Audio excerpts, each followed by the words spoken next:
Chapter 30. Laws concerning vows.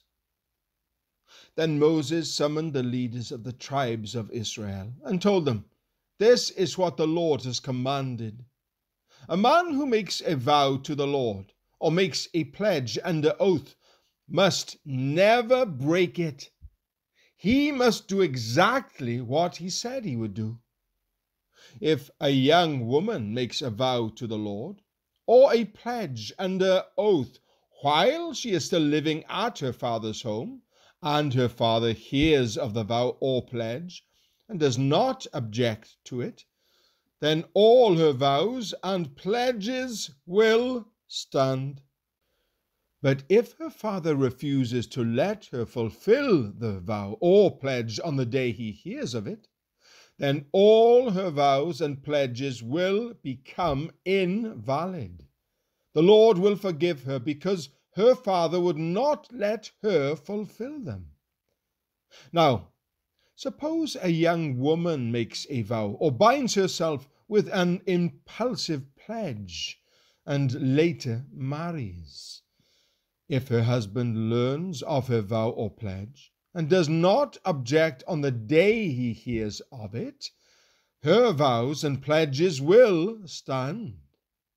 But if her husband refuses to accept her vow or impulsive pledge on the day he hears of it, he nullifies her commitments, and the Lord will forgive her. If, however, a woman is a widow or is divorced, she must fulfill all her vows and pledges. But suppose a woman is married and living in her husband's home when she makes a vow or binds herself with a pledge. If her husband hears of it and does not object to it, her vow or pledge will stand. But if her husband refuses to accept it on the day he hears of it, her vow or pledge will be nullified, and the Lord will forgive her. So, her husband may either confirm or nullify any vows or pledges she makes to deny herself. But if he does not object on the day he hears of it, then he is agreeing to all her vows and pledges.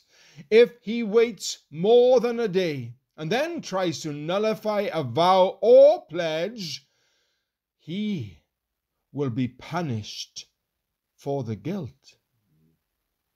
These are the regulations the Lord gave Moses concerning relationships between a man and his wife, and between a father and a young daughter who still lives at home.